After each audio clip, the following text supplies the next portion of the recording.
anterior, quiere decir que lo que están viendo es el paciente de espalda. Entonces, la imagen que está a su derecha corresponde a la derecha de tu paciente, y lo que está a la izquierda, a la siguiente diferencia, que si lo hubiésemos tomado de frente. ¿Sí? Si lo hubiésemos tomado de frente, las estructuras del paciente que están a la derecha son tu izquierda. Entonces, lo primero que vamos a determinar, lo que está a la derecha corresponde a la derecha del paciente. ¿Ya? Entiendan por qué estamos tomándolo de atrás hacia adelante, ¿no, Alan? ¿Cuántos de ustedes saben ya hacia posterior anterior? ¿Nadie? No, se recibió curso de pregrado. Esto es pregrado. No lo recuerdo. ¿O no está en su currícula? Pero posterior anterior es de Eugene Riquet. ¿No las llevaron en pregrado? No, hombre, no.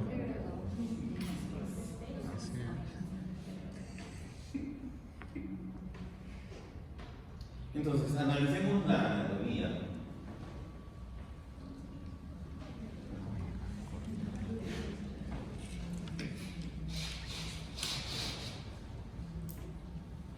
Vamos a apagar la luz.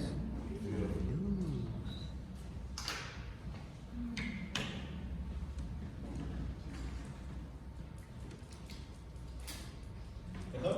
Sí. ¿Qué es lo que les mencionaba? Básicamente lo que vemos en un corte posterior anterior es una gran superposición de estructuras. Ahora, esta superposición de estructuras es mucho mayor que en una lateral. Por lo tanto, es más difícil identificar estructuras, por lo cual nos obliga a ir viendo en cráneo qué es lo que vamos a tener que identificar. Justamente porque van a haber zonas de alta densidad, dependiendo cuán denso es el hueso del paciente, en donde muchas veces no podemos identificar una estructura específica. Hay otras que sí, están muy delimitadas y son mucho más sencillas. Por lo tanto, no todo vamos a utilizar en la postura anterior. No todo. Más aún sabiendo que esta composición ósea presentada en una radiografía teniendo una gran superposición de imagen, en la actualidad ahora se ve un poco sesgada con la presencia de otros análisis, justamente por el nivel de complejidad de esto de acá. Entonces, ¿para qué tomábamos? ¿Cuál era la justificación de tomar una posterior anterior? A ver, una lluvia de ideas. ¿Por qué tomarían una posterior anterior? ¿En qué casos de tu paciente? Para ver desviación mandibular. Para ver desviación mandibular, muy bien. ¿Qué pasa si yo tengo una osteoartrosis condilar? ¿Sí? Tengo una osteoartrosis, es decir, una destrucción volumétrica tridimensional de mi paciente. ¿Qué cree que le va a pasar a la mandíbula? Se va a desviar. Se va a desviar. Pero ¿cuál es el lado del desvío? ¿Hacia dónde se desvía? Será el opuesto. Hacia el lado donde se está destruyendo. ¿Sí? Ahora, pensemos lo contrario. ¿Qué pasa si ese desvío mandibular no se debe a una osteoartrosis, sino más bien se debe a una hiperplasia condilar horizontal? ¿Saben qué son hiperplasias condilares? Crecimiento. Es un sobrecrecimiento exagerado, ¿sí?, de alguna estructura. En este caso, en vez de haber destrucción, hay un agrandamiento del cóndilo que va a tener ciertas conductas a nivel craneofacial. El horizontal es el que desvía la mandíbula hacia el lado contralateral. Por lo tanto, si yo tengo de nuevo hiperplasia aquí, la mandíbula, en vez de irse, como cuando fue con la osteoartrosis, hacia el lado de la destrucción, ahora se va a ir al lado opuesto. ¿Sí? Hay otras condiciones también que pueden generar una asimetría facial, que también amerita una posterior anterior. Una microsomía hemifacial, por ejemplo. La microsomía hemifacial es un crecimiento anómalo diferencial entre el lado izquierdo y el lado derecho. Todas las estructuras de una hemicara tienen un nivel de crecimiento o una velocidad de crecimiento distinto que es su contralateral. Por lo tanto, ahí es mucho más complejo. ¿Por qué? Porque si es hiperplasia condilar o hiperplasia condilar, osteoartrosis, perdón, básicamente está concentrado en el tercio inferior, a nivel de asimetría. Pero si yo tengo una microsomía hemifacial, toda la estructura hemifacial está diferente, porque crece volumétricamente a un nivel distinto. Por lo tanto, al inicio, si yo tengo desvío de la mandíbula, yo puedo compararlo, por ejemplo, con mi línea bipilar, ¿no es cierto? Porque esta estructura está bien, ¿sí o no? Y sobre mi estructura bipilar, ¿qué le sacamos normalmente? Línea media. ¿Cómo identificamos la línea media? ¿Es la perpendicular de dónde, doctor? No, oye, es que nunca examen, ¿ah? Ahí le tienes el celular. La línea media no pasa por los puntos glabela. ¿Cómo identifica línea media facial? ¿Cómo estructuran la línea media facial? ¿Qué hacen? A ver, vayan primero, por partes. Identificamos puntos. Puntos constantes. Bien. ¿Cuáles son? La vela, subnasal.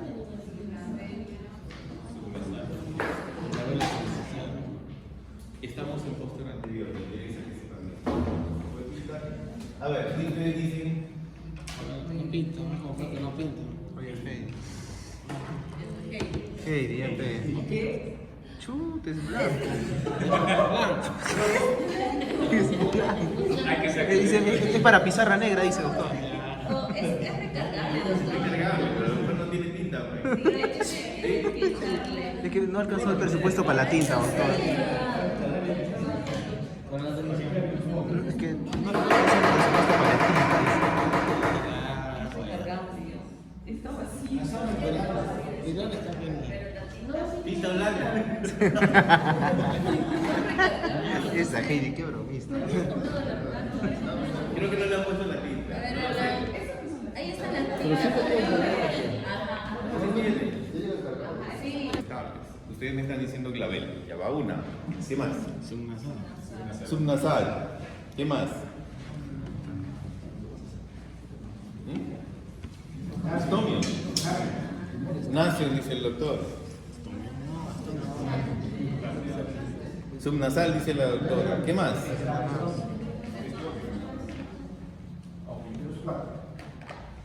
Por suerte sí se. No mancha. No mancha.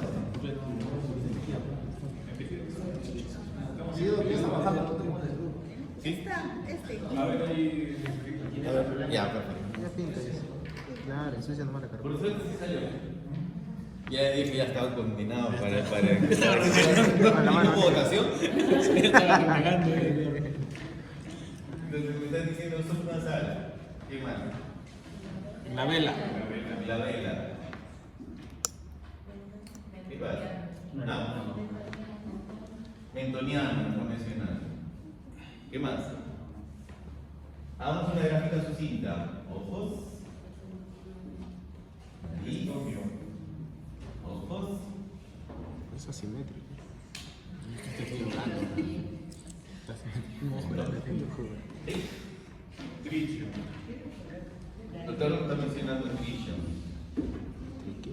¿Otro color? ¿Sale con color que ya tenga? Cualquier.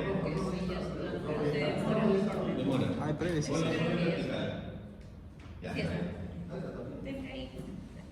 Llévale. Qué floja es. Han identificado tricho. Glabela. Me han dicho subnasal. Me han dicho mentoniano. ¿Qué más? Estomio. ¿Cuál? No creo. La primera pregunta que hice, ¿cómo era? ¿Cómo determino la línea media facial?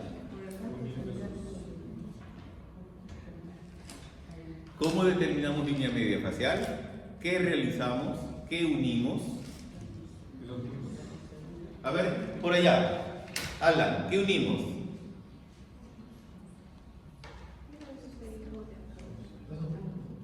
¿Qué punto es uno para identificar mi línea media facial en el paciente? ¿Qué estamos utilizando? El doctor me dice, doctor, voy a unir trition con Con subnasal. ¿Por qué trishon y por qué subnasal? ¿Cuál es la razón? Glabela y subnasal, me dice el doctor. ¿Sí? Son los puntos más, ¿qué? Más constantes. ¿Así? La pregunta es, ¿así? ¿Dónde está su fundamento científico? Doctor, en crecimiento y desarrollo dice que esos puntos cefalométricos son estables. Doctores, estamos en rostro, no estamos en un cefalograma. En el cefalograma vemos estructuras óseas. ¿Qué tenemos acá? Encima de la estructura ósea. Tejido blando. Y puede ser más grueso, más delgado, ¿sí? Ciliable, móvil. Entonces, esto de aquí, encefalometría lateral, glabela subnasal, constituye una estructura confiable cuando nosotros estamos frente al tejido blando, ya no es confiable. ¿Por qué? Porque es una estructura blanda, altamente inconstante. ¿No es cierto? Entonces si tenemos este problema, ¿sí? Lo primero que parte antes de hacer una postero anterior es identificar problemas frontales de mi paciente, como estamos viendo, desde mandibular, desvío de estructuras. Miren cómo se concatena la parte clínica con la parte cefalométrica. Pero me interesa saber de dónde parte. ¿Cómo identifican su línea media facial, doctores? Ahí se bloquearon. Ahora sí, doctora. Diles. Va a utilizar el canto interno ocular y el canto interno ocular, ¿no, doctora? Pero a nivel de la línea bipupilar. La línea bipupilar es una estructura confiable cuando no hay microsomía hemifacial y cuando no hay un problema de desarrollo craneofacial muy drástico. Por lo tanto, antes de obtener esta línea bipupilar, yo tengo que asegurarme que los cantos oculares se encuentren nivelados. Si está desnivelado, uno está más arriba, otro está más abajo, quiere decir que hay un problema interno mucho más grave de lo que parece ser. Esto de acá es altamente confiable. Si tú lo ves a simple vista, que uno está más arriba y otro está más abajo, sospecha de algunas malformaciones, sospecha de microsomía hemifacial, sospecha de condiciones genéticas, porque quiere decir que ahora ya no lo puedes utilizar y te está dando información de alteraciones mucho más complejas. Entonces, ¿qué vamos a obtener primero, doctores? Identificar la línea bipupilar. ¿Sí? Que el canto ocular óseo esté bien. Si está bien, puedo utilizar la línea bipupilar. Y la línea bipupilar, vamos a tomar una distancia, como bien dice la doctora, desde el canto interno ocular, ¿sí? Le sacamos la mitad, pues. Este mide la mitad de la distancia.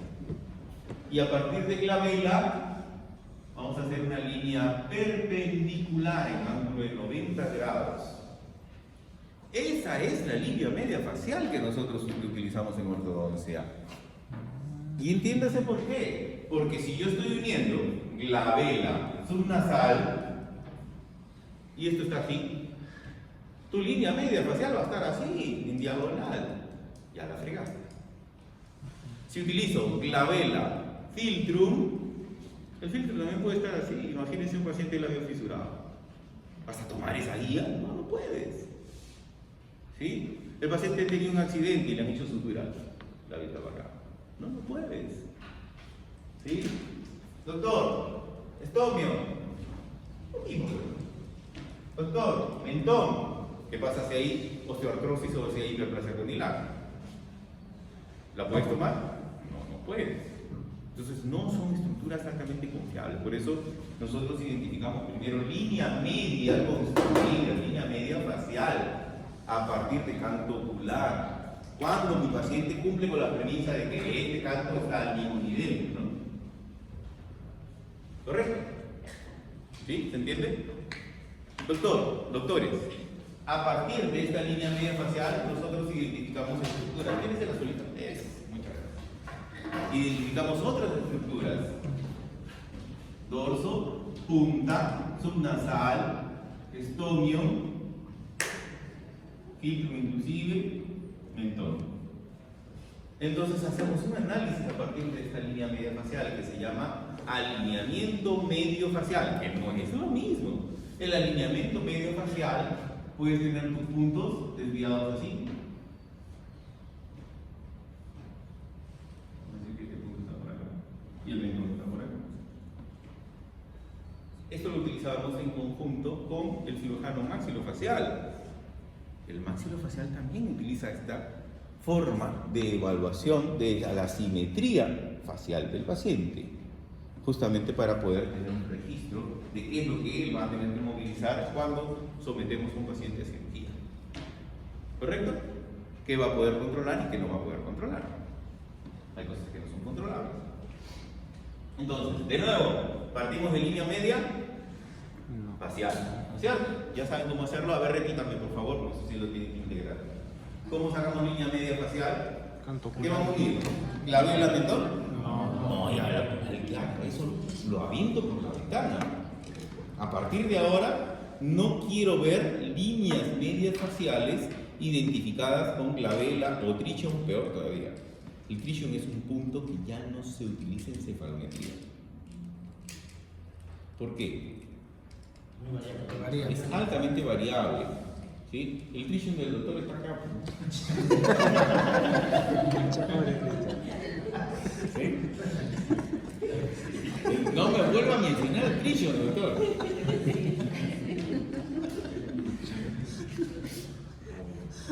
Doctor, una consulta. Dime. Las fotografías frontales. Perdón, fuerte. Estoy medio sordo por el medio. Las fotografías frontales se hacían colocar una cadenita que se debe hacer como la línea perpendicular. Ya, esa cadena. Esa es la foto frontal que tenemos. Es lateral. Porque es para la fotografía lateral, para la posición natural de cabeza. Aunque podría ponerlo como un complemento. ¿Por qué? Porque hay algunos pacientes que tienen problemas neuromusculares. Y el paciente neuromuscular, ¿sí? No solamente lo ves así de lado. Imagínense un paciente respirador bucal. Al paciente lo vas a hacer así. Las nalgas rotadas hacia adelante. Y esto rotado hacia adelante. ¿Sí? Una rotación inadecuada, lo cual cambia el posicionamiento mandibular y altera el posicionamiento de la cervical. Pero ¿qué pasa si lo ves así?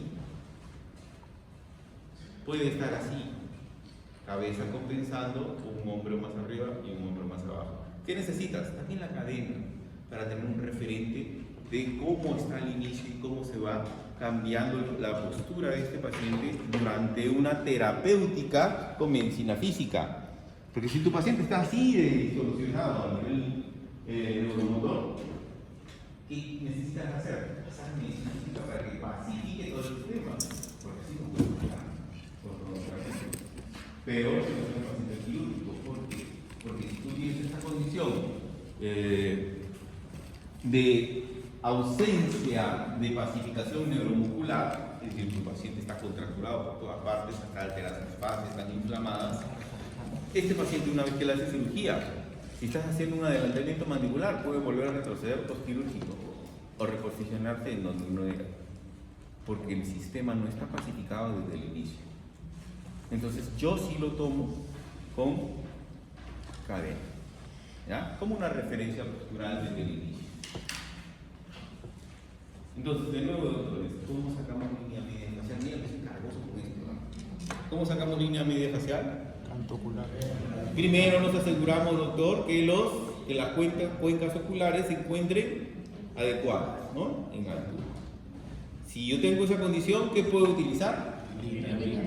La línea bipupilar. Después que identifiqué la línea bipupilar, ¿qué hago? Canto interno.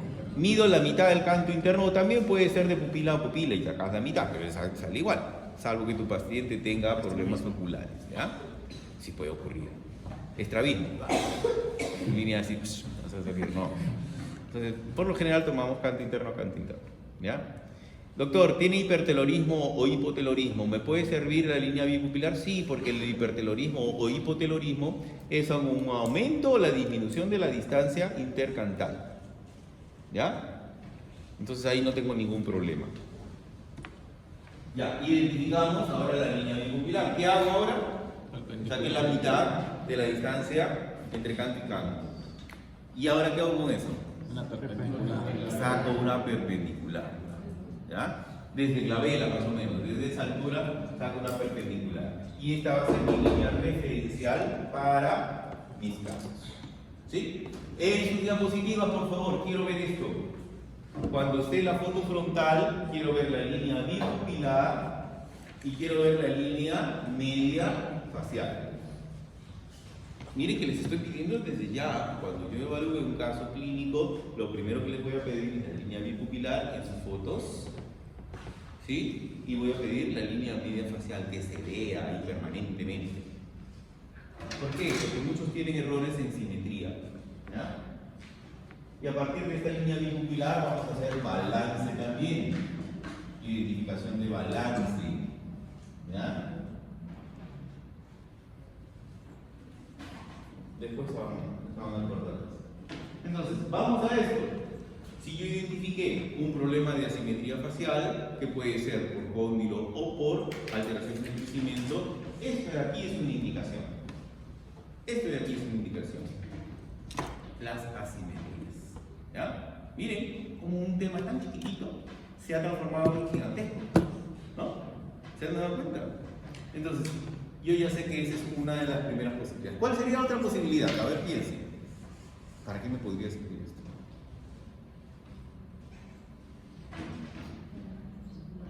Problemas transversales. ¿Cómo qué, doctora? ¿Bien? Vamos bien. Mordidas cruzadas. Una mordida cruzada, que puede ser unilateral o también puede ser bilateral. ¿Sí? Las mordidas cruzadas son una de las indicaciones específicas para una radiografía posterior-anterior. No necesariamente con Eugenio Ríquez, porque en la actualidad, cuando tenemos esta alteración de mordida cruzada posterior, ¿qué hacemos? Una evaluación esqueletal, pero con análisis de, yo ya lo dije, UPEN modificado o análisis también de UNCE. ¿Correcto? ¿Sí? A nivel histórico lo hemos venido utilizando, lo necesitan conocer, sí lo necesitan conocer, pero tal vez ya empiecen a aplicarlo cada vez menos. ¿Sí? Muy bien. Todos los pacientes quirúrgicos como protocolo deberían tener esto, por si acaso.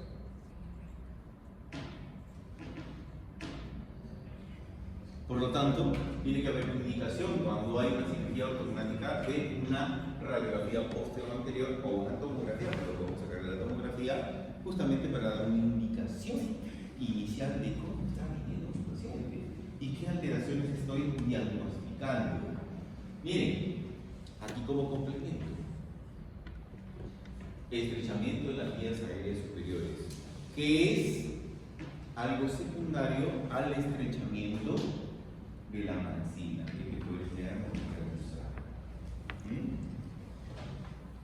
pero también sirve para el cirujano, a eso sí al nivel del cirujano la localización de terceras cuerdas. En la actualidad ya no lo hacemos con esto, lo hacemos con tomografía. En tomografía tienen más información porque ahora no solamente lo voy a ver en un sentido posterior anterior, sino transversal y también sagital en la ubicación de la tercera molar o de piezas retenidas. Doctor, ¿y cómo vamos a saber que tiene estrechamiento de vías aéreas? Buena pregunta. ¿Sí? Antes lo hacíamos con indicadores que lo vamos a ver al final, pero en la actualidad lo hacemos a través de una relación directa entre, vamos a decir, overjet óseo, ¿sí? Entre maxila y mandíbula. Existe un overjet, ¿sí? Es decir, esto de acá a la derecha tiene que estar más afuera y este de acá a la izquierda tiene que estar más afuera con respecto a su base mandibular. ¿Ya? ¿Cuánto es ese overjet? 2.5 aquí, 2.5 acá. ¿Cuál es la sumatoria? 5 milímetros. ¿Sí? Entonces, cuando comparamos, en promedio, depende de autores también, hay algunos autores que tienen cierta variación, pero la media es 5. Entonces, cuando hacemos una comparación tipo análisis de Yupen, o Yunsei, perdón, ¿qué identificamos? Justamente ese overjet óseo, que debería tener como norma un promedio de 5 milímetros de diferencial a nivel óseo, independientemente de las correcciones que después vas a hacer en los dientes, que va a interferir también en tu decisión de disyunción. ¿Ya? Pero uno de los primeros factores es ese overjet que está preguntando la doctora, y muchas gracias por la pregunta, que está bastante buena. ¿Sí? Entonces, si yo tengo, vamos a decir, una diferencia entre mandíbula y maxila de 0, ¿qué también te está diciendo? Que toda la estructura media facial está comprometida y está estrecha. A este paciente lo tengo que intervenir haciendo una interconsulta al otorrino, porque lo más probable es que haya una estrechez de vía aérea por dilución. Y eso puede hacer que sea una obstrucción de la permeabilidad aérea superior, lo cual conlleva una necesidad de disyunción esqueletal. Muchas veces hacemos disyunciones para mejorar la permeabilidad aérea, porque afecta directamente. Si tú haces disyunción, la base nasal se abre, ensanchas nariz, que es un efecto secundario de la disyunción. Entonces, cuando ustedes hagan disyunción, tienen que advertirle a su paciente, ¿sabe qué? Nosotros vamos a tener que sacrificar el ancho nasal y abrirlo un poquito, porque es una secuela. En el paciente respirador, ¿sí? Obviamente le sirve, pero va a respirar mejor, ¿no? Pero en el paciente que no es respirador, ensanchas naricita. Mira cómo que se concatena, ¿ven? Todo está concatenado acá.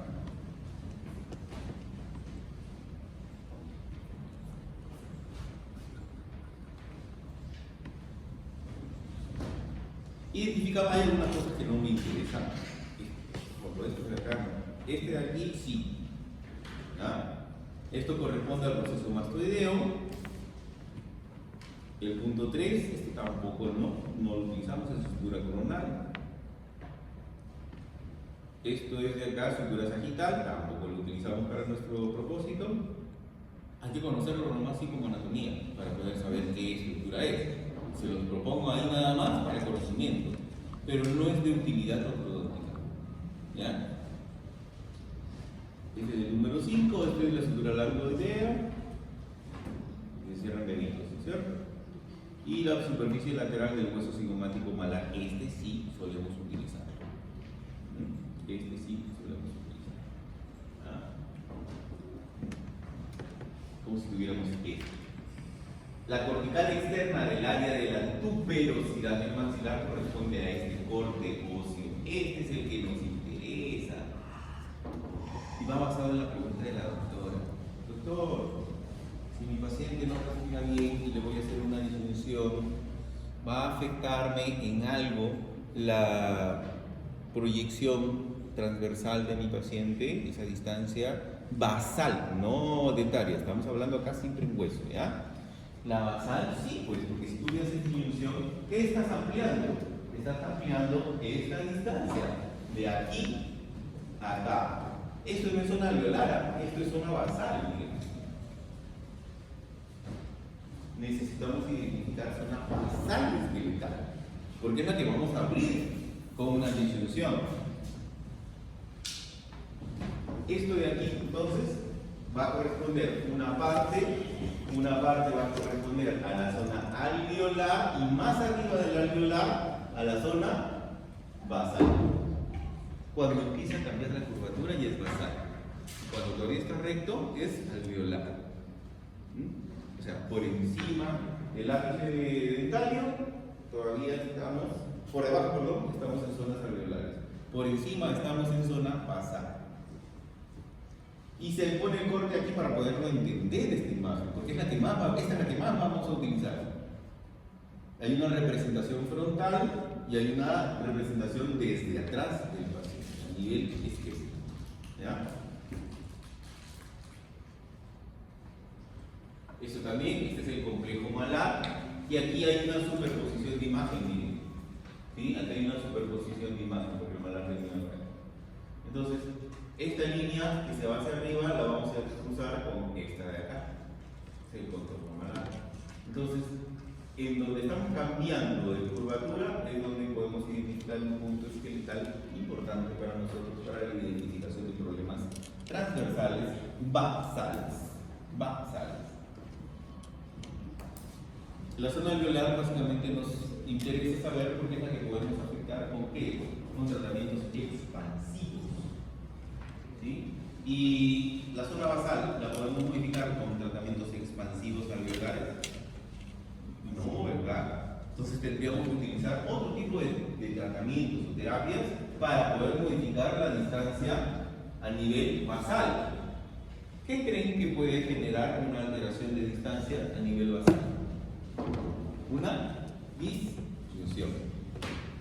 En el niño, adolescente y adulto. En el adulto, ¿qué utilizamos? Marpes, ¿no es cierto? Sí, pero no necesariamente en adulto. Porque ahora viene otro concepto. Y los que ya han ido leyendo, la sutura media palatina no es que se cierra a los 14 años, como antes se decía. Hay adultos de 25 años que no tienen cierre sutural todavía, están en estadio B de Angelieri.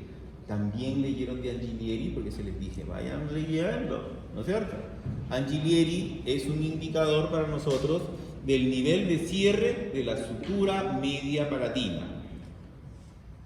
¿Sí? Entonces, cuando nosotros vamos a identificar en qué estadio de cierre está la sutura media palatina, no lo sacamos por la edad cronológica, lo identificamos a través de un análisis de Angelieri, ¿ya? Que tiene estadio A, B, C, D, E. Si estoy en un estadio A, quiere decir que si le pongo un expansor, eso va a generar también disyunción, porque es muy pequeñito el niño. No hay resistencia de tejido. Pero si estoy probablemente en un adolescente, encuentre más posibilidades de tener un Angelieri B. En aquellos que no tienen todavía, si son niñas, la menarquia, y si son adolescentes que no están llegando todavía al proceso de maduración esqueletal. ¿Sí? Ese estadio B puede ser a los 11, 12, 13, 14, 15, 16, 17, 18. Miren, no me estoy guiando de la edad, es una referencia de edades, pero puede haber estadios B en personas que supuestamente ya han madurado. Peor en el estadio C. ¿Sí? Yo C significa, oh, ya empezó el cierre sutural. No al 100%, pero sí hay un cierre sutural. Y si hay un cierre sutural, una disyunción con un Hyrax no funciona. ¿Sí? Porque está limitado ahora por el cierre sutural. El cierre sutural, ya cuando está consolidado, no te permite utilizar disyuntores convencionales, alvéolos que se anclan a nivel del diente. En estadio B sí puedo utilizar un Hyrax, por ejemplo. Ese adolescente, esa niña, todavía no tiene resistencia de tejidos.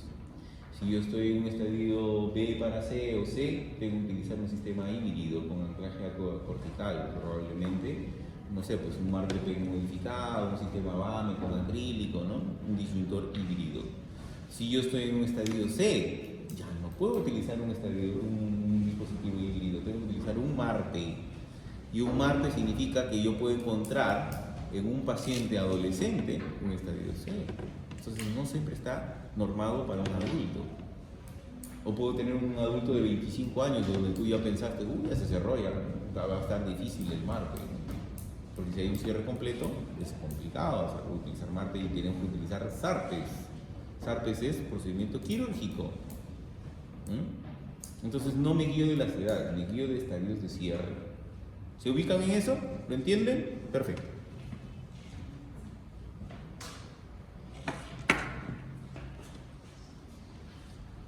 Luego, cuerpo mandibular, esto sí lo utilizamos en complemento de lo que preguntó la doctora. Doctor, si quiero saber un tratamiento, ¿sí?, de la base nasal, ¿qué voy a tener que ampliar? El ancho maxilar. ¿Pero con quién se compara? Con la mandíbula. Tiene un overjet, ¿se acuerdan? Tiene un overjet. Entonces es un comparativo entre estas distancias. ¿Ya? ¿Qué otros puntos vemos? ¿Sí? El proceso coronoideo. Ese es un punto que no utilizamos. Proceso condilar. Aquí yo tengo mi reparo, porque ¿qué pasa con la posterior anterior? ¿Sí? El cóndilo extremadamente difícil de identificar. Es más, lo dibujamos por el línea punteada porque a veces estamos adivinando. Yo no utilizo este punto de referencia. Lo descarto, para ser sincero. ¿Ya? ¿Por qué? Porque es altamente difícil de identificar por la gran superposición de imágenes que muchas veces hay. Mientras más inespecífico es, más incierto es.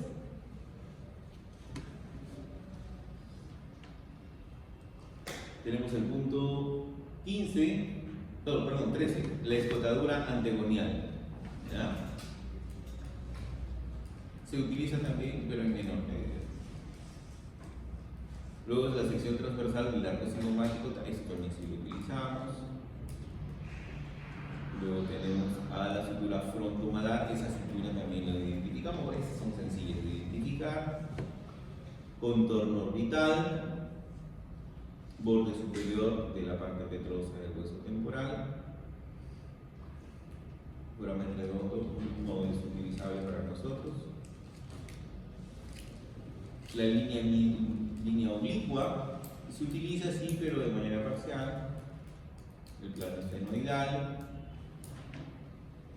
es un plano que nos interesa parcialmente en esta cefalometría. Pero cuando hacemos análisis, por ejemplo, con tomografía, sí nos puede ayudar enormemente cuando hacemos identificación de estructuras.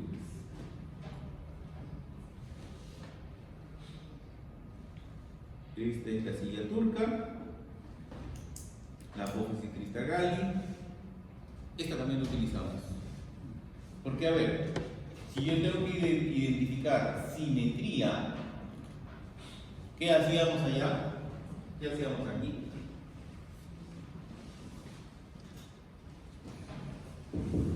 Sacamos la línea media facial, o sea, a partir de la bicutilar. Pero acá ya estamos directamente identificando estructuras óseas. Entonces, ¿cuál sería mi primera referencia para hacer línea media esqueletal? La apófisis cristagalli. ¿Sí o no?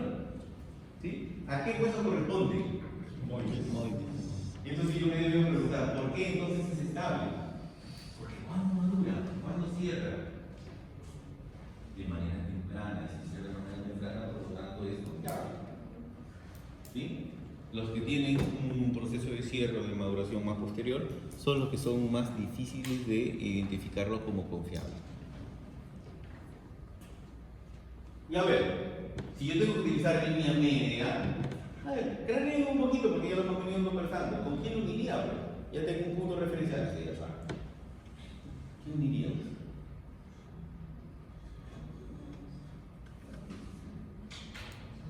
¿Ah? Espina nasal con la espina nasal. Claro, ahora sí, pues. Porque ese hueso. Y esta espina nasal sí es confiable para cuando vemos estructura ósea en lateral y en frontal. Pero no en tejido grande. ¿Sí? Siempre y cuando, obviamente, en sus excepciones. Si yo tengo un paciente labifisurado, no va a utilizar esta referencia. ¿Sí? Lo utilizamos de manera modificada a través de la profesión ya en una tomografía. También con sus memorias, ¿no? Con sus memorias, ¿ya? Porque a nivel cervical también pueden haber desvíos. Todo acá hay que preguntar es válido o no es válido siempre, ¿ya? Septum nasal, espina nasal anterior.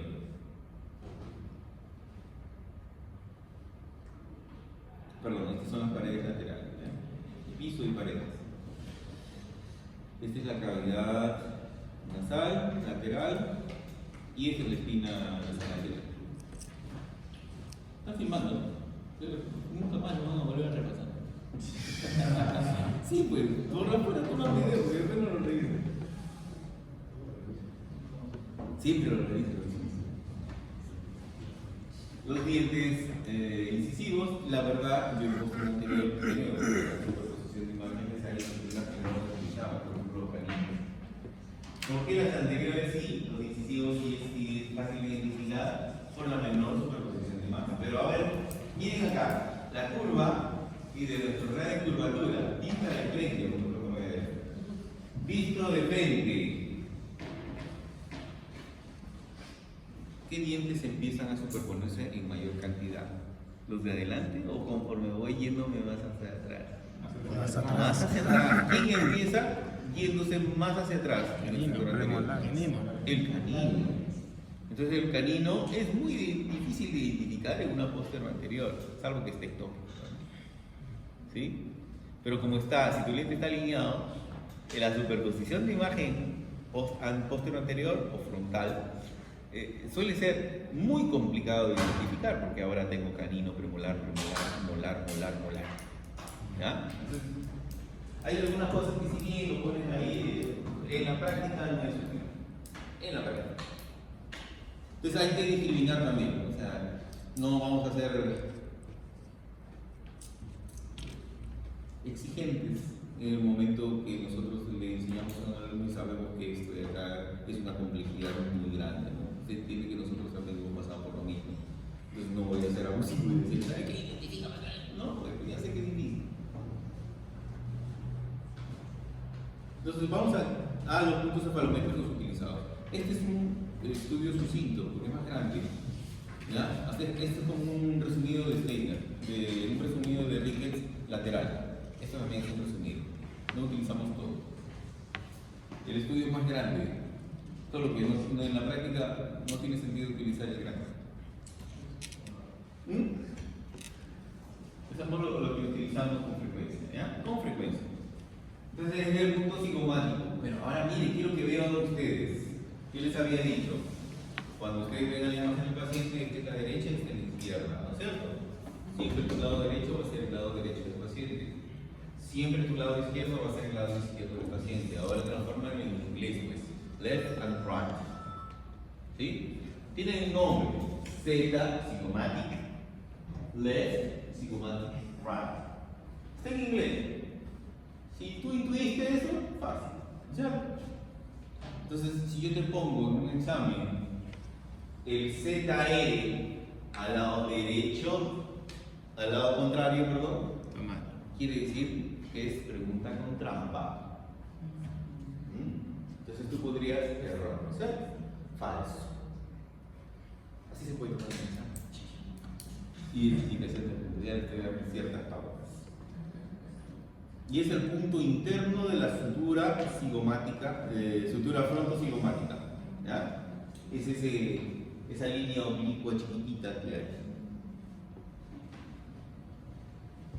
Eso es relación sucinta de qué es lo que graficamos. Miren, graficamos contorno, contorno mandibular, apófisis coronoide, esa es la tenemos por defecto, ¿no? Estamos acostumbrados a ver el espejo de lado. Y miren aquí, línea punteada. ¿Por qué línea punteada? ¿Por qué línea punteada? Porque hay mucha superposición de imagen, no solemos identificar cóndilo aquí, es sumamente complicado, no lo hagan, no lo inventen, no es una radiografía o no es una proyección totalmente adecuada para la identificación de cóndilos aquí. Pese que hay estudios para esto en el póster anterior, no vale la pena, mejor está tomografía en la actualidad, ¿ya? Molares. ¿Por qué la raíz está hacia atrás y hacia adelante? Porque estamos viendo las palatinas y las testiculares, ¿ya? No me dibujen así como si tuvieran una bebenga, ¿no? Ya, por favor. ¿Por qué abajo una sola raíz? Porque es superposición de las dos raíces. Y graficamos incisivos nada más, molares. Caninos no, voy a ser sincero, no lo coloco. Si bien hay estudio para el ancho, canino, no vale la pena porque es difícil de identificar. La estructura nasal sí grafíquenla porque nos sirve como un referente para estudios, por ejemplo, de análisis transversal. ¿Ya? Canto ocular. Esta estructura cigomática malar y grafíquenla. Y esto de aquí, acuérdense, zona alveolar va hacia arriba y esta es zona malar. ¿Ya? Entonces graficamos como una sola unidad básicamente. pero recordamos que es la unión de dos líneas. Donde cambia la curvatura, básicamente va a identificarse un punto cefalómetro. Lo mismo. Aquí le colocan ZA, miren, cigomático primero del lado izquierdo del paciente, ZA, y en el lado contralateral primero va la A y después la Z. ¿Ya?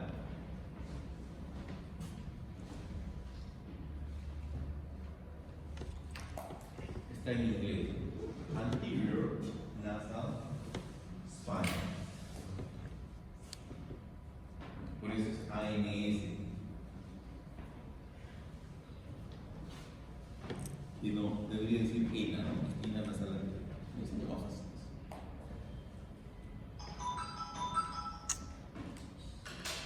Dime lo que es eso.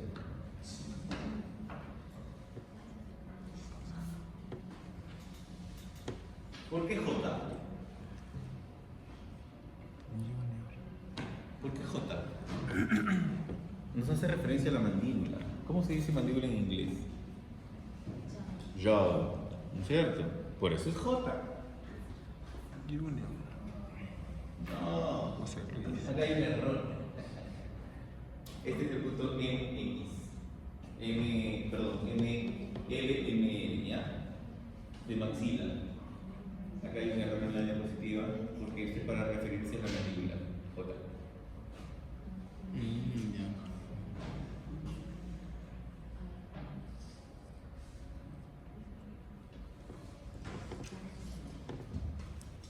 AGGA. Lo que quiero que identifiquen más que el nombre es la identificación de dónde va el punto. Miren, ¿dónde va el punto?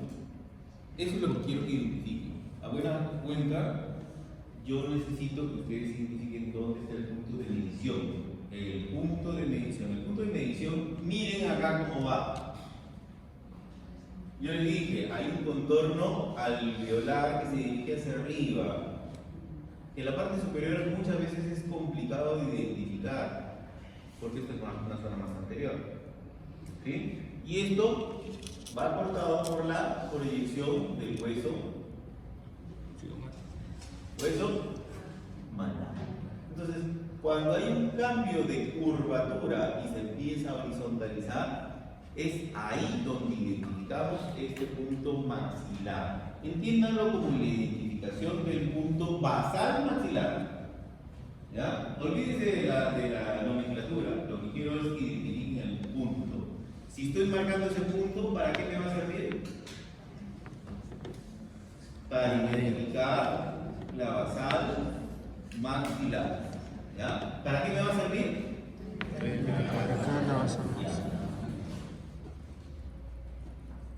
Y entonces este punto, ¿para qué me va a servir? ¿Sabe por qué se lo digo así? Cuando tomo examen en San Marcos, cambio las diapositivas, porque a veces es oral. El examen de medio año es oral. Entonces, a ver, doctor, ¿está bien? ¿Está mal? No, sí, doctor, está bien. ¿Sí? Entonces, en el caso de ustedes, hay un poco más de flexibilidad, porque no nos vemos todos los días. Entonces, prefiero que identifiquen el punto. ¿Qué significa el punto? No la nomenclatura. ¿Qué significa el punto? Porque a fin de cuentas es lo que interesa. ¿Ya? Entonces, este punto, miren en dónde está. Es en la parte más profunda de la cortadura anteconial. Entonces, si yo evalúo de acá a acá, ¿qué me está dando a conocer? ¿La basal de quién? El ancho de la basal mandibular. ¿No es cierto? El ancho de la basal mandibular. Eso es como se identificaba antes, pero ahora cuando ustedes hagan el estudio, la lectura de, por ejemplo, el análisis de Yupei o Yusei, ellos, para identificar o hacer el comparativo esqueletal, ese overjet que les dije hace un rato, no lo toman ahí, ¿ya? Lo toman a nivel del borde del brazo, en los análisis de Yupei y Yusei. ¿Sí? ¿Por qué? ¿Por qué? ¿Por qué no es y por qué a nivel de borde igual? O en centro de rotación dentaria. ¿Por qué? Tiene un propósito. Tiene un porqué también.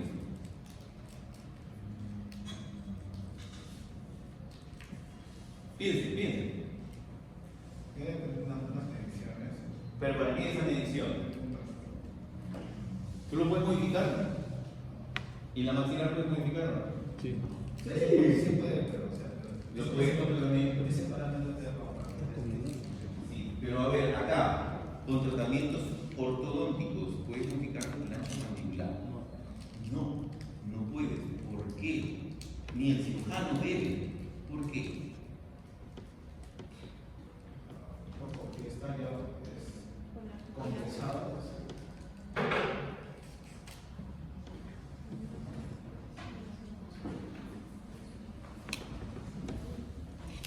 En la maxila se entiende que hay una sutura media maxilar, ¿cierto? Se abre. Pero en la mandíbula, ¿qué hay? Una cavidad glenoidea, Encajado. ¿sí? Pero hay sutura.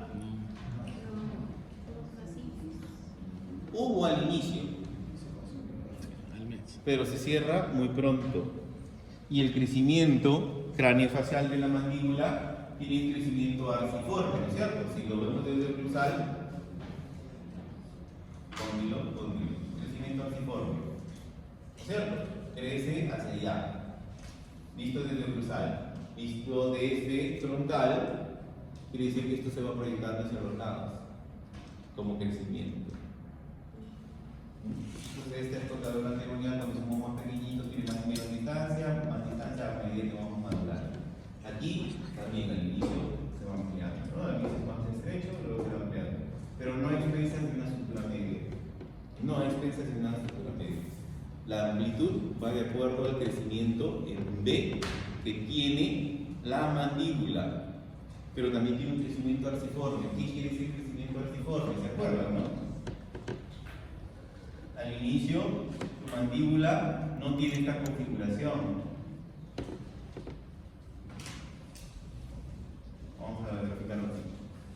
¿Sí? Al inicio es así.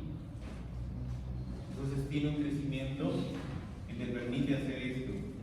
La mandíbula va identificando su crecimiento arciforme hacia atrás, como si fuera un comportamiento espiralado. Leen esa parte, porque ese es el examen.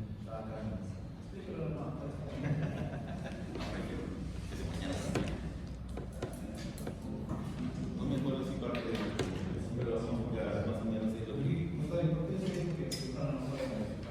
¿Por qué? Miren, buena pregunta. Vamos a ver un corte coronal, ¿ya? No, un corte axial. Así. Sí, es el plano de corte. Entonces van a ver lo de arriba, no lo van a ver lo de arriba. Cavidad glenoidea, cóndilo. ¿Qué pasaría si tú cortas acá y haces disyunción mandibular? ¿Rota qué?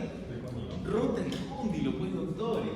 Si la mandíbula está por acá, vamos a ponerla así, ¿ya? Y yo acá voy a partir y esto lo abro así y lo abro así. Yo tengo que ver cómo está el eje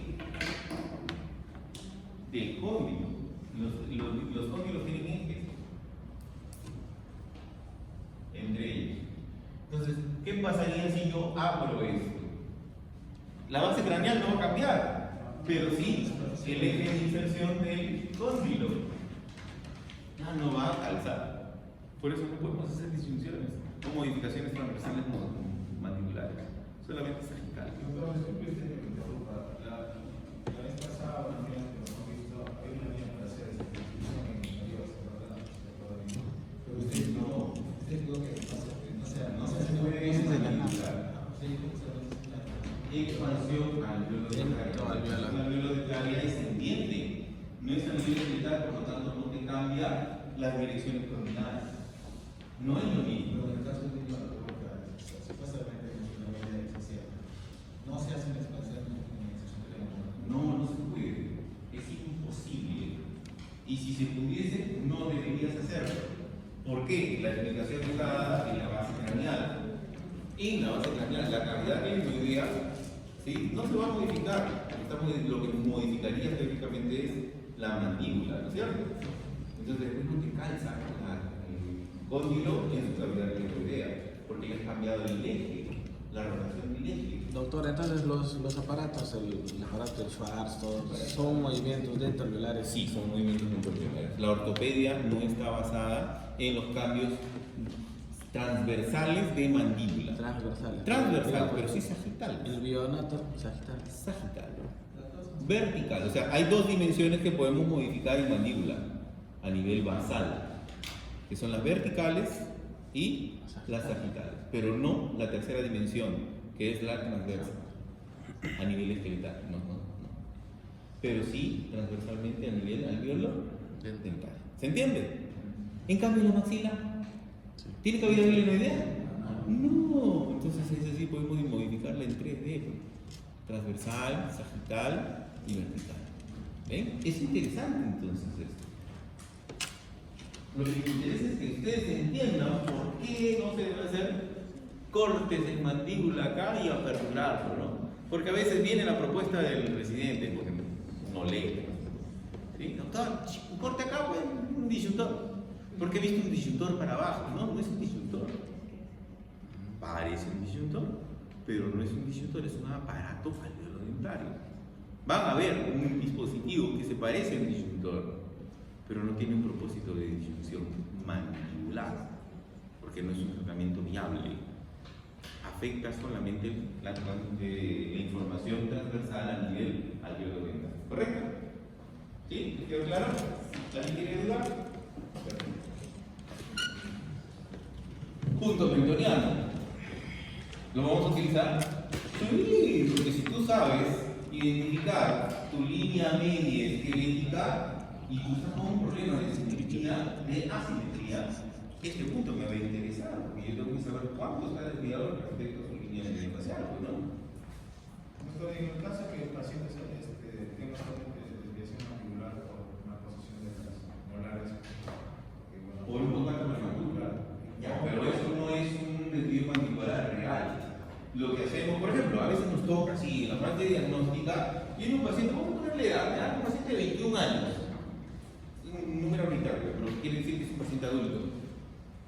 A los 21 años, mujer, ya debería tener erupcionado la tercera molar, probablemente, ¿no es cierto? Y a veces encontramos que está así, o así.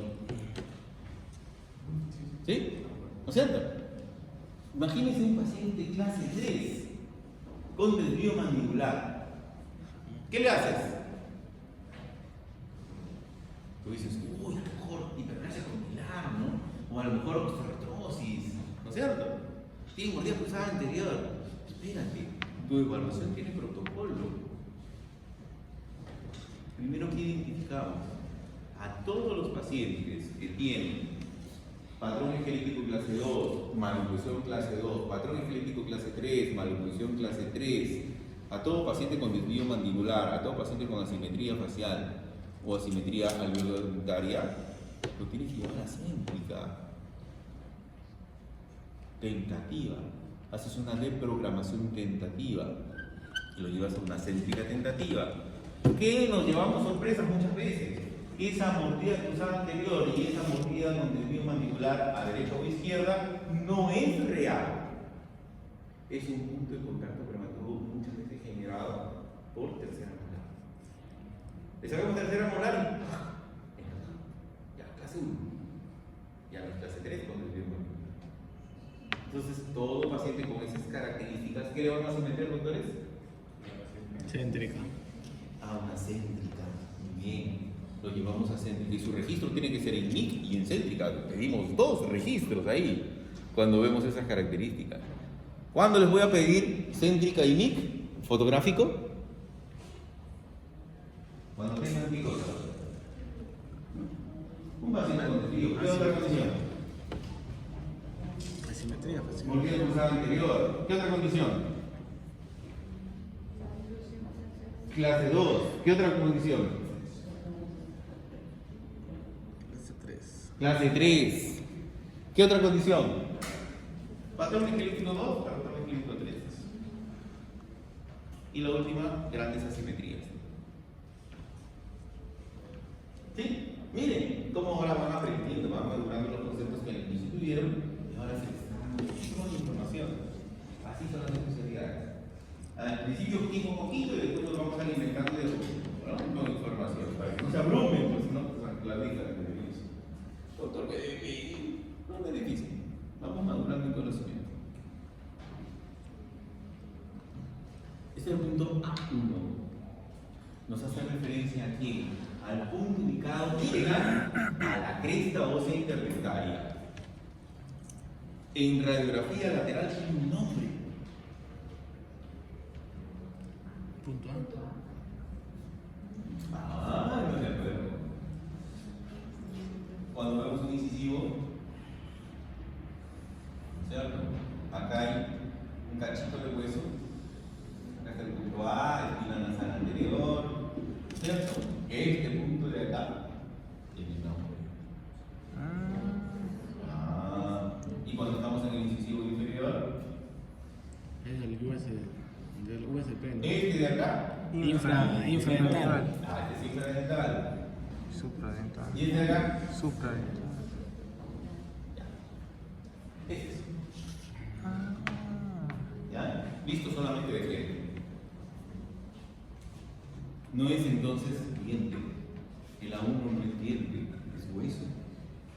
Pero entre los incisivos hace referencia al punto supradental. ¿Ya? Y aquí, ya, empieza. Ya, no hablamos mucho. ¿Sí? Es fácil esto. Después de este sentido. El resto de cosas, miren cómo no lo hemos utilizado. Han visto al inicio una gran propagación de información y ustedes dicen, no utilizamos todo. No tiene mucho sentido para nosotros, pero para la antropología sí. Porque el estudio posterior anterior devino de antropología. Entonces, miren, plano sagital medio. Y unimos la línea que pasa por el centro de la apófisis cristal. Ya les había anticipado eso, ¿no? El cristal pertenece al hueso de moides, que tienen una maduración pronta. Por lo tanto, y luego utilizamos la espina nasal anterior. ¿Ya? En casos normales es perpendicular a Z, es decir, que pasa por acá, ¿no?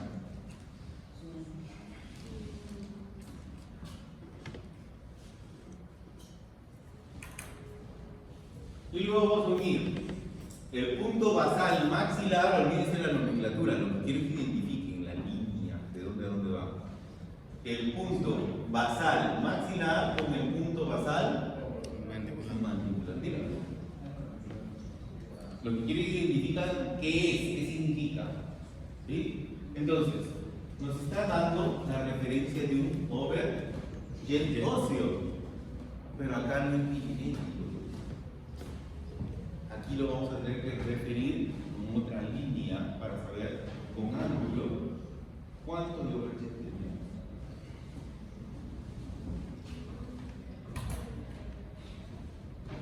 ¿Sí? ZL.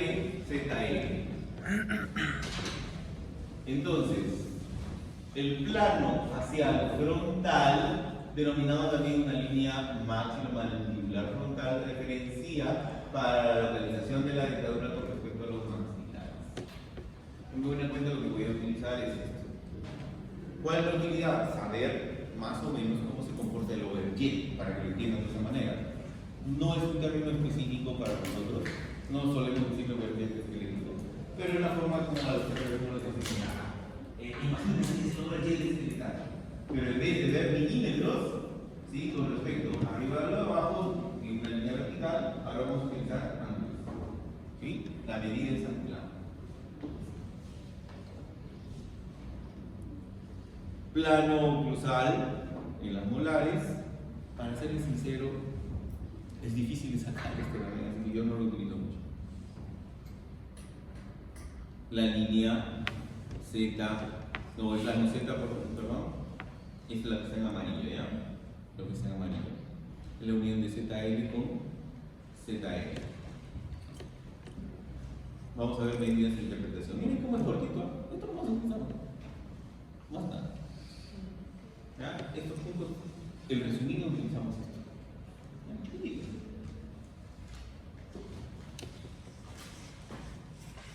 Y luego hay unas medidas complementarias a eso. ¿Ya? Si voy a utilizar plano oclusal, me va a servir para identificar esto. La zona más externa de la molar superior la vamos a proyectar en ángulo 90 grados, ¿ya? Para ver una distancia entre las caras vestibulares de los primeros molares superiores e inferiores medida a nivel del plano oclusal. Es decir, el punto de conexión con esta línea perpendicular hacia el plano, o sea, este punto. Es como si tuviéramos la conexión del punto EB. ¿Saben? ¿Se acuerdan de este punto EB? Es el contorno más externo de aquí, de la cara vestibular del diente. ¿Sí? Entonces, dicho de otra manera, el Ecuador, ese sí se ubica. Ya, eso para que lo entiendan, está correcto decir punto EB. ¿Ya? Es la zona más externa del diente, del contorno. ¿Ya? Entonces, esa zona, la zona más externa, la vamos a medir hacia el plano. ¿Cuánto debe medir? 1 punto. Sí.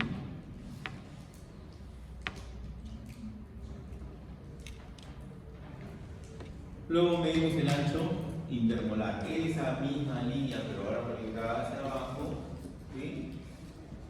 La vamos a medir. Debe medir 55 para varones y 54 para las niñas. Desviación estándar de más o menos 2. ¿Es práctico? La verdad que es más fácil sacarlo en un modelo de estudio. ¿Sí? Y para el modelo de estudio, ahí viene la cosa. ¿Por qué? Porque los anchos intermolares van de acuerdo a autores. A eso no recordarles. Ahí estamos viendo ancho inferior. ¿Cierto? Cuando vamos a un modelo, ¿dónde ven nuestra referencia frecuente? El Ecuador. En acá, molar, molar, premolar, premolar, canino, incisivo lateral, incisivo central, central, lateral, canino, premolar, premolar, primera molar, segunda molar. ¿Cuál es nuestra referencia para ancho intermolar? Margen gingival. La parte más vestibular. ¿Ah? La parte más vestibular del La parte más vestibular, dice el doctor. ¿De quién? el primer molar. Es mi primera molar, primera. De acá a acá. No, es del lingual. De la parte.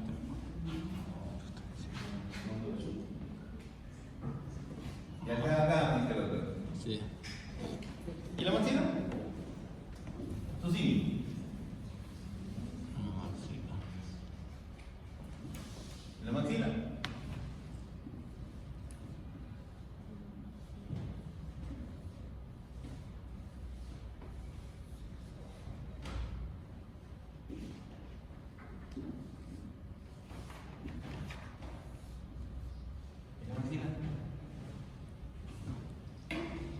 Susini. O sea, si tomo el ancho interno del ancho interno, quisiera hacerlo de 8 molar.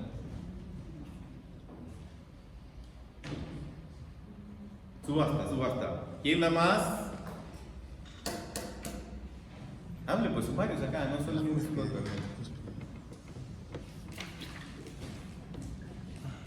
¿sí? Bueno. ¿Qué están tomando en sus medidas? Pues si se están armando caso, ¿no? ¿Qué están tomando? ¿Qué están midiendo? Me preocupan ahora. Ya me preocuparon. ¿Qué están midiendo? ¿Qué midiendo?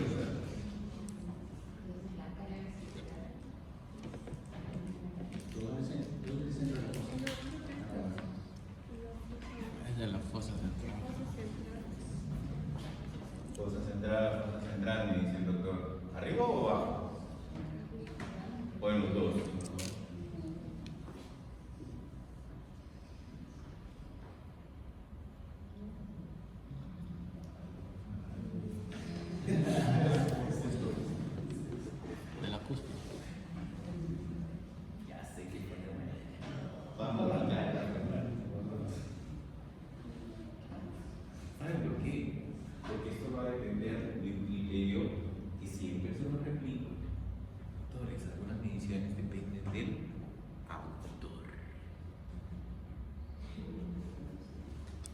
¿Cuánto es esta medida de norma? ¿Según qué autor? Autor, medida, promedio. ¿Cuánto es? 55.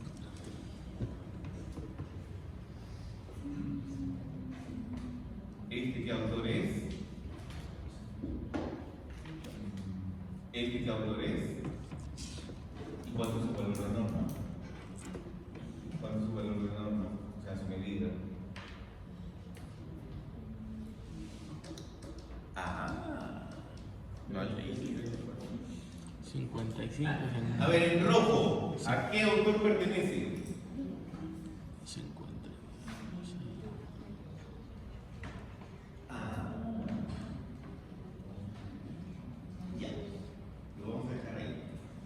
Porque lo tienen que identificar. Porque si yo veo esto en su presentación y no me identificaron el autor, no les doy paso. ¿Ya? Esto es un complemento de esto. Esto de aquí es un complemento de esto. Pero tengo que saber cómo, qué autores, cuánto mide. Ténganlo como una plantilla, doctores. Porque lo voy a preguntar a cada rato. Hagan su plantilla ahí, su cartoncito, peguen su cuaderno, no sé. O ténganlo como imagen en su laptop, en su tablet, en su celular. Porque lo vamos a preguntar. Porque aparte de esto hay lo que se denomina línea cuspídea, ¿sí? Para correspondencia molar. Una relación cuspídea que tenemos que comprenderla. ¿Ya? Entonces averigua. Voy a preguntar. Los autistas no miran.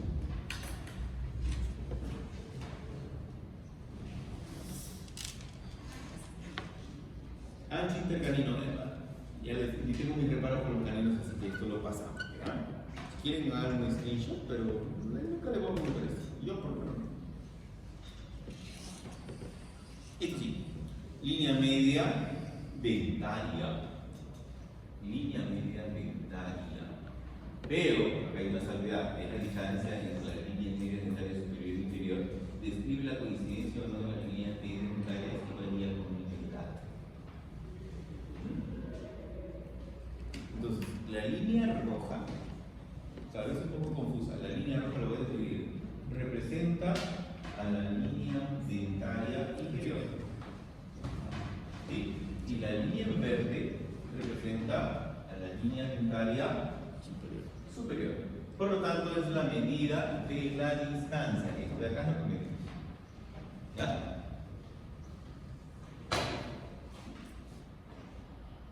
¿Hay screenshot?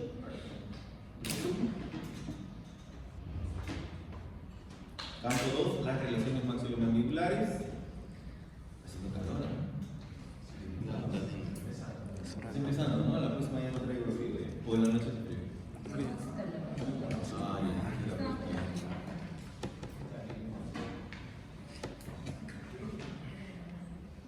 ya. Ancho maxilomandibular, de izquierda a derecha.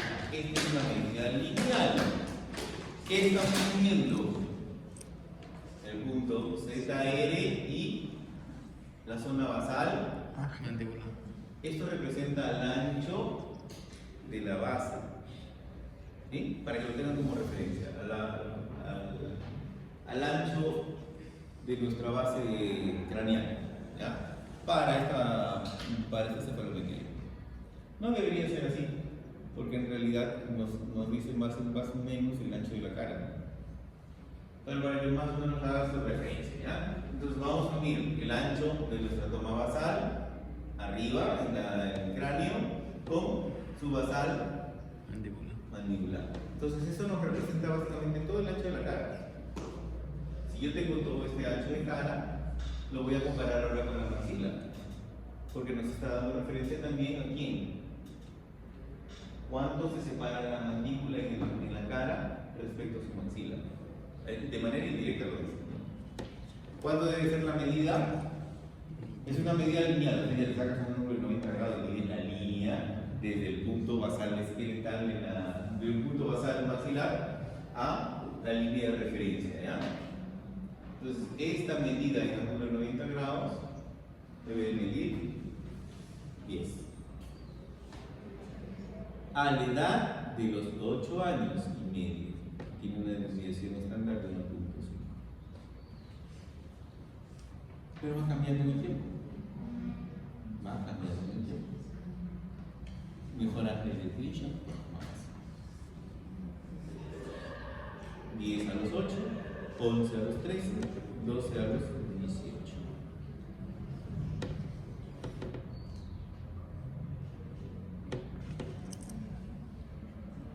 Línea media ósea maxilomandibular. ¿Se acuerdan cómo hemos hecho la línea media facial? Estoy hablando, bueno, hago una referencia a eso. Porque si yo tengo mi línea, en vez de la bipupilar, ahora la ZL con ZE, eso va a funcionar como si fuera la bipupilar. ¿Sí? Y vamos a hacer una perpendicular. Por lo general, debería yo tener una referencia, ¿no es cierto? ¿Cuál va a ser mi referencia superior? ¿Ah?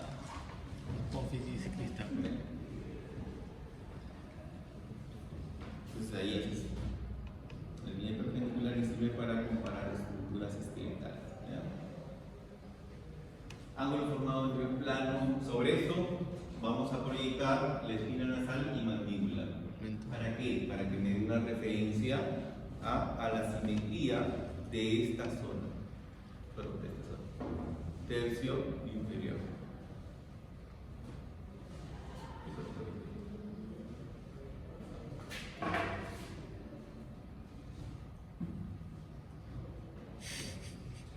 Por si acaso, ya no se vaya a chocar con... ¿Por quién se lo lleva? Delegado. Alan, pues.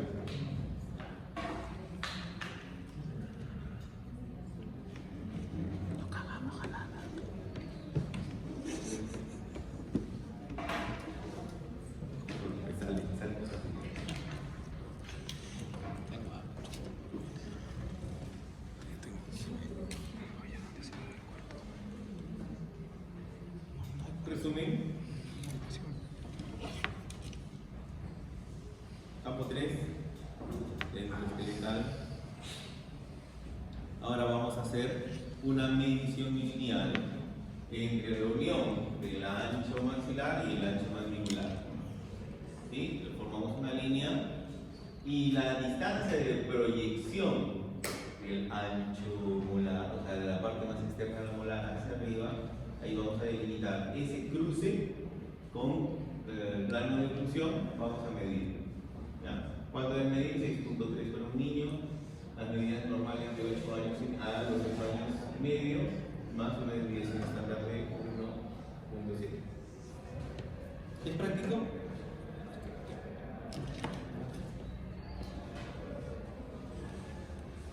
¿Por qué entonces todavía lo utilizamos? Porque es una referencia histórica. En el tiempo, esto lo hemos ido reemplazando por algunas conductas diagnósticas directamente en pacientes de modelos, o mediciones tomográficas, o mediciones en escaneos intraorales. ¿Sí?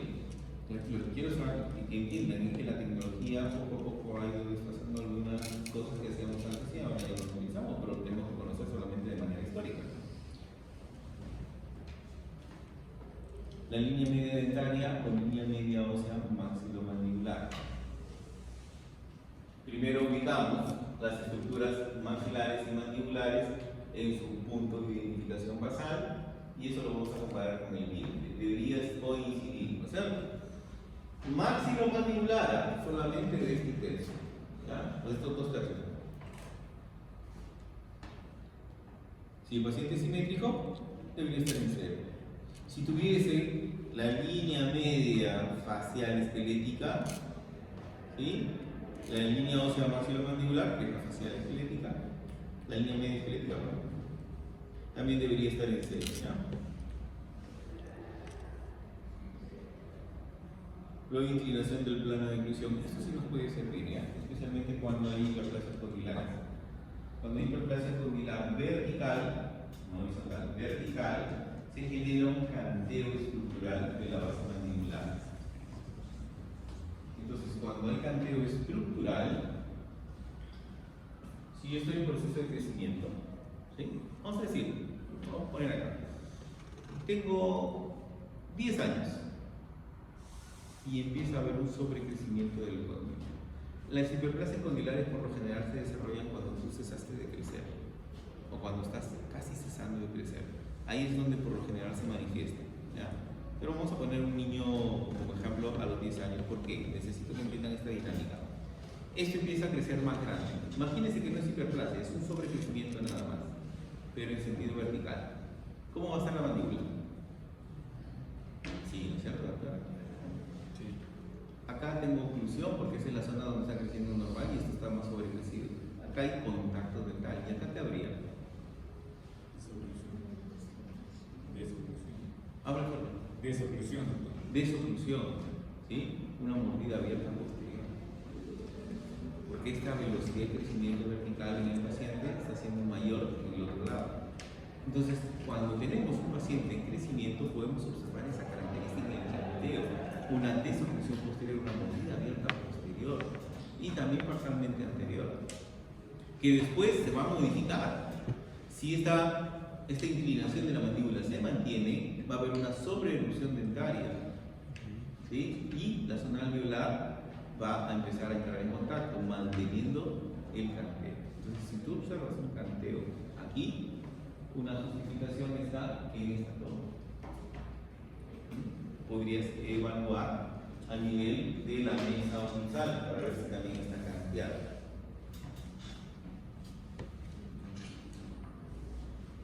Screenshot. Normativo. ¿Qué hora es? 1:15.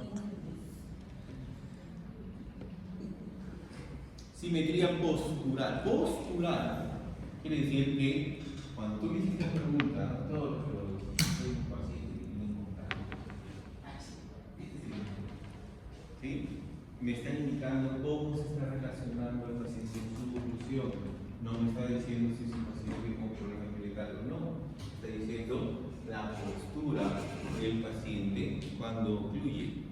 Que lo puedes relacionar también si es que encuentras una ausencia de contacto prematuro, ¿sí? Y encuentras alteración aquí, puede ser que te esté dando información de asimetría transversal también. De las basales, ¿cierto? De las basales. Esto debería literalmente casi coincidir. En la actualidad ya no lo utilizamos mucho. En la actualidad sacamos tomografías, hacemos una relación tomográfica.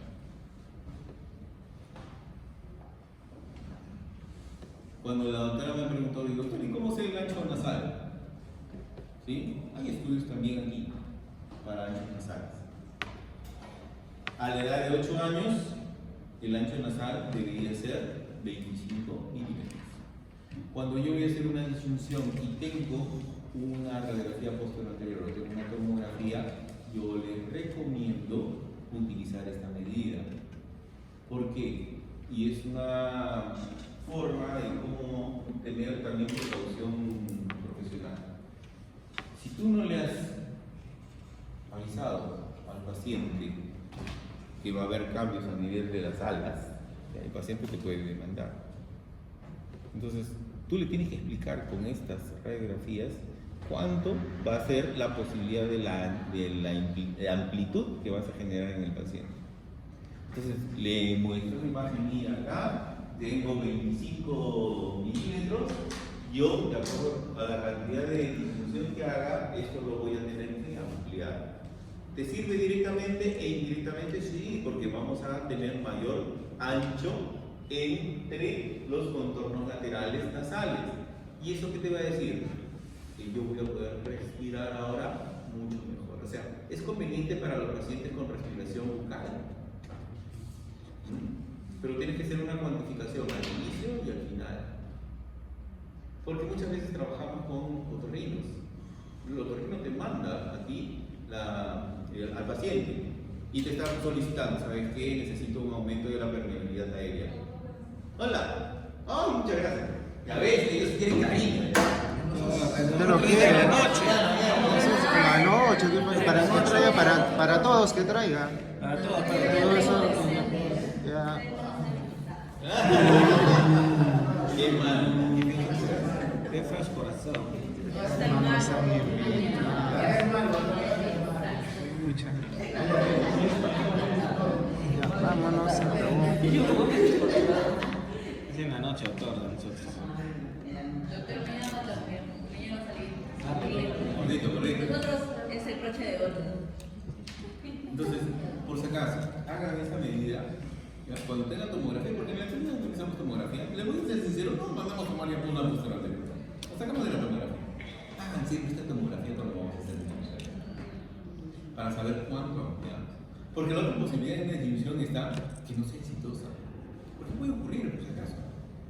Puede ocurrir ausencia de éxito. Entonces tú tienes que medir acá. El paciente sigue rotando. Y ya lo he hecho disminución y no ha ampliado adecuadamente. A veces es la justificación para hacer una segunda disminución. Doctor, ¿en qué casos se hace una segunda distinción? Pensé que solamente se podía hacer la segunda distinción. En la tabla tenemos una diapositiva y un caso de segunda disminución. ¿Sí? Y ahí te voy a explicar. O sea, cuando fracasó la primera. No Sí, es fácil. Tenemos un bracket facial severo, por ejemplo. Ya. Y tú necesitas 10 milímetros de disminución. Tiene una gran dificultad. ¿Y de cuánto tiempo se habla para hacer esa distinción entre uno y otro? Entre disminución y disminución no es inmediata.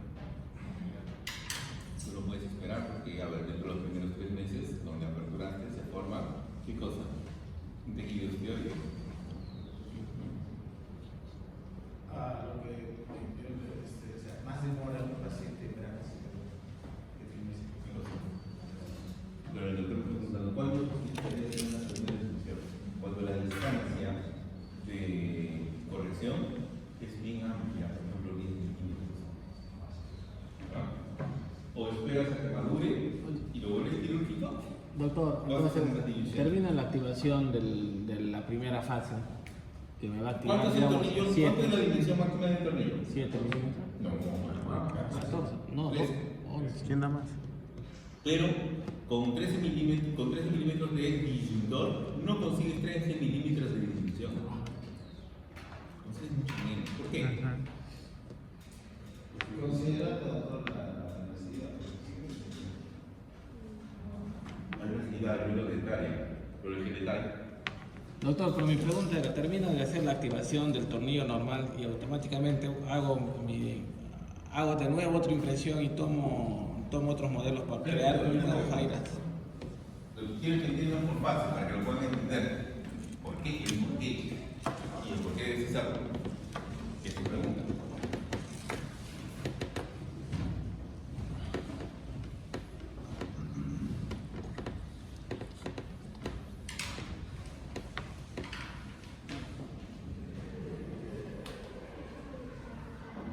Creo que se concentra en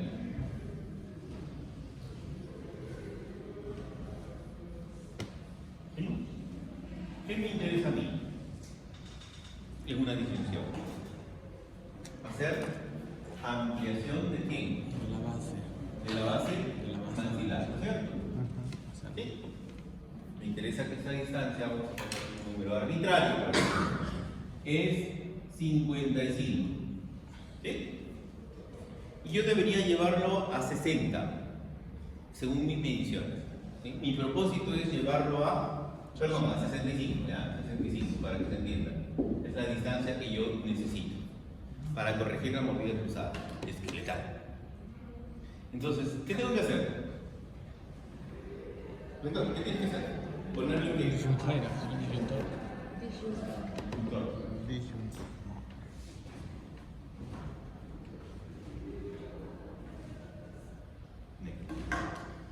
Le colocas un highlight.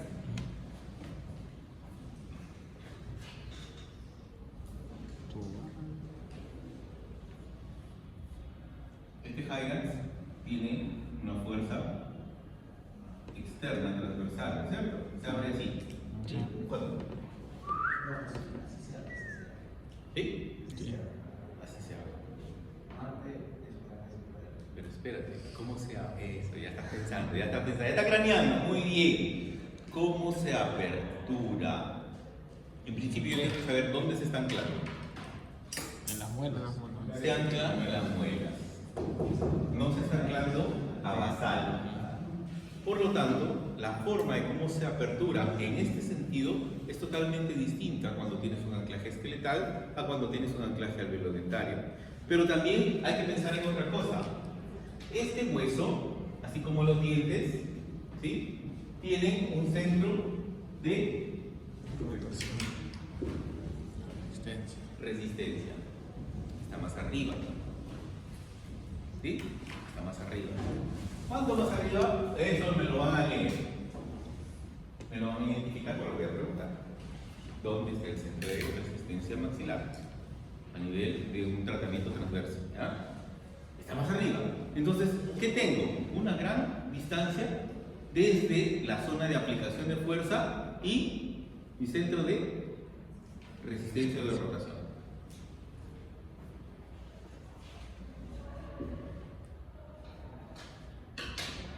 Fuerza por distancia.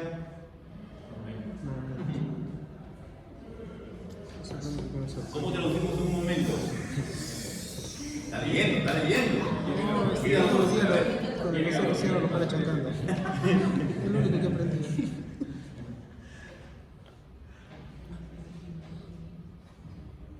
¿Qué quiere decir? Que va a haber un momento a nivel esqueletal.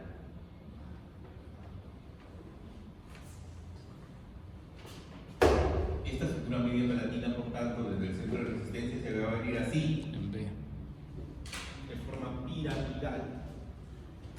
En forma piramidal. ¿Sí?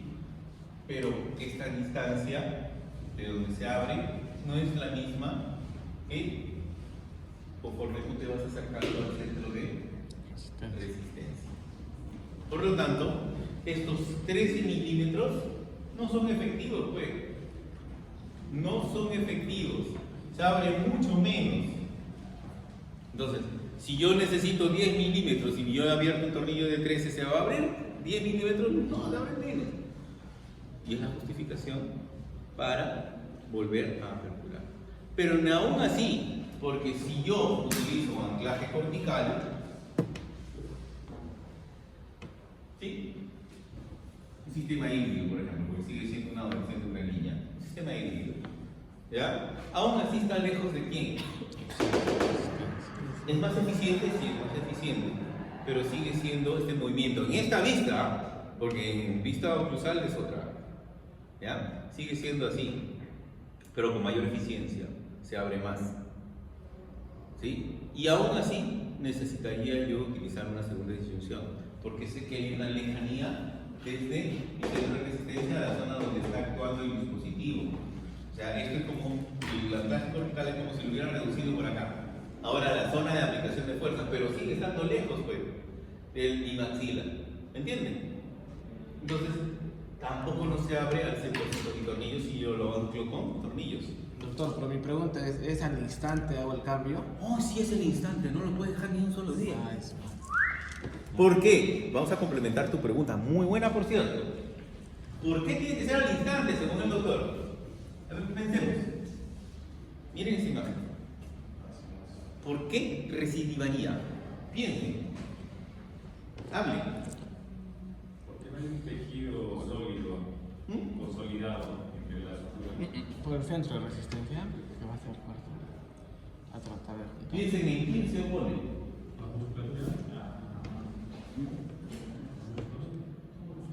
El tricho, decía. ¿Qué? El tricho. Ya, vamos por partes. ¿Quién tiene la resistencia?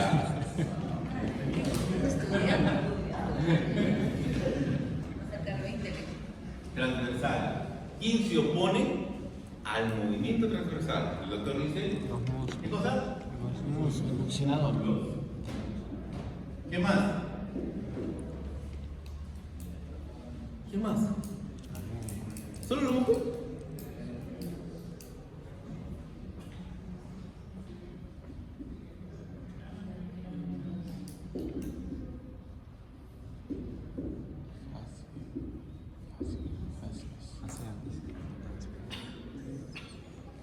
¿Quién más?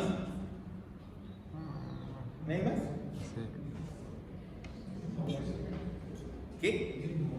El mismo hueso, porque está conectado con quiénes. ¿Ok? Piensen más allá. ¿Con la basal? Van a leer brazos. ¿Ah? Estructuras. Circundantes. Maxilares. La estructura circunmaxilar es la conexión a estructuras óseas que tienen un cierre diferido a distinta edad y es la zona de alta resistencia para los procedimientos transversales. Entonces, miren cuántas estructuras se oponen a tu movimiento transversal. Si tú lo haces después de unos días, ¿qué creen que va a pasar? Va a llegar el doctor. ¿Ah? Ya llegó el doctor, dice ya me tengo que ir. ¿Han escuchado? ¿Han escuchado lo que han hecho? ¿Por qué eres así? ¿Qué pasa si tú lo haces a la semana? Hay resistencia transversa. Se lo vamos a volver a colapsar. Lo acabas de abrir en poco tiempo. ¿En cuánto hacemos una dimensión? 15, una semana. Depende, ¿no? Depende. Pero es chiquito el tiempo, ¿no? Y no sobrepasamos un mes. 15 días, una semana, unos días a veces. Depende de tu protocolo. ¿Y tú crees que va a haber un hueso que se forme rapidito y que se oponga a la compresión? No, pues tienes que hacerlo de inmediato si quieres hacer una segunda sesión. Estamos hablando del mismo día.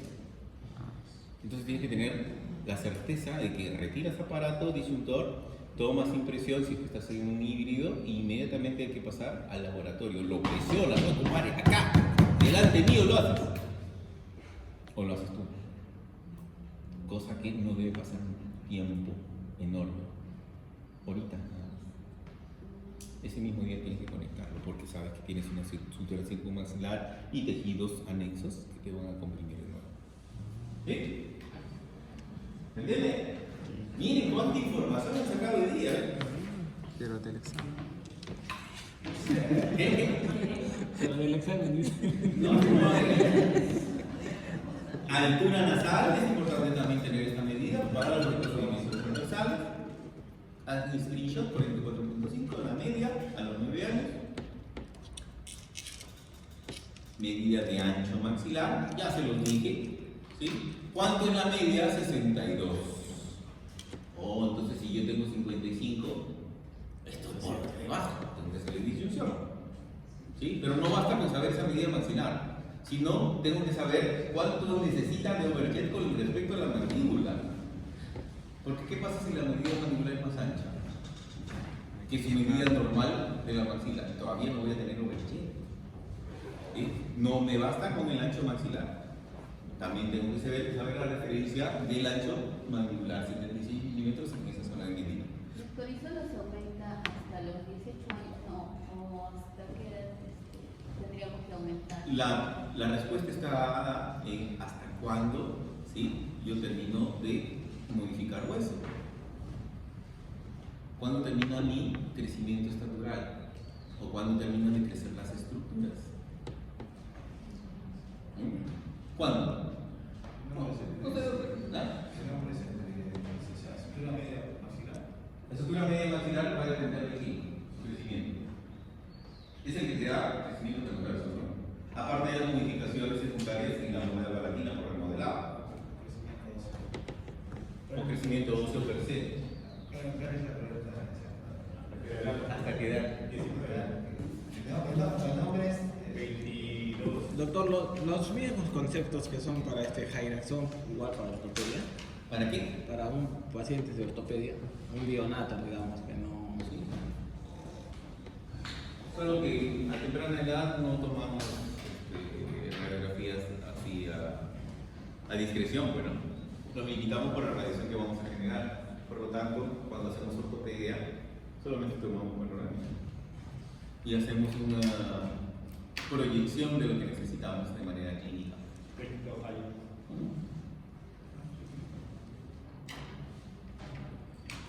Resumen, esto hacíamos antes, ya no lo hacemos. Esto hacíamos antes, mira, estoy escribiendo bien claro. Esto hacíamos antes cuando no teníamos análisis de Yupen y Yusei.